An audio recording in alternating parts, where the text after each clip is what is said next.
Hi, good afternoon once again.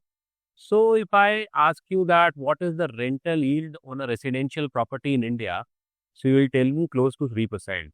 And the same question, if I'll ask about the commercial property, you will come back to me and say it around 6%.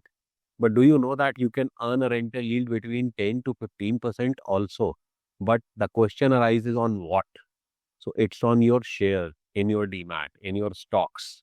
Okay. So there is a mechanism, regulated mechanism conducted by stock exchanges called SLBM, that is Securities Lending and Borrowing Mechanism.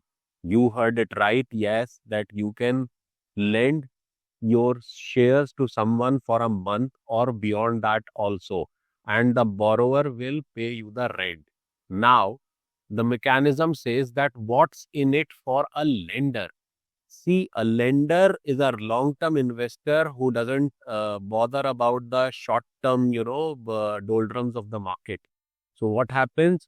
He keeps on investing in the market, and if somebody comes to him and asks about lending his few stocks for 1 month, he can lend and earn a rent other than the capital gain and dividend what he enjoys in his stocks. What's in it for the borrower? Definitely, if a borrower sees that the market may correct or the stock may correct in a shorter while or in a month, so he can borrow few stocks and short those stocks in the market for a month and buy it back on a lesser price and return it back to the lender. So here the borrower earns while shorting these stocks in the market. So this is how the whole principle and the whole mechanism of SLBM works in the market. And this can also be used for spot future arbitrage, where futures are trading on discount from the spot prices on the shares.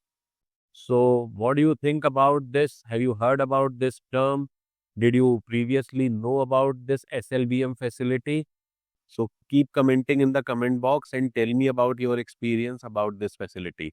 Thank you so much. Naveen Tekwani signing off from Penformed.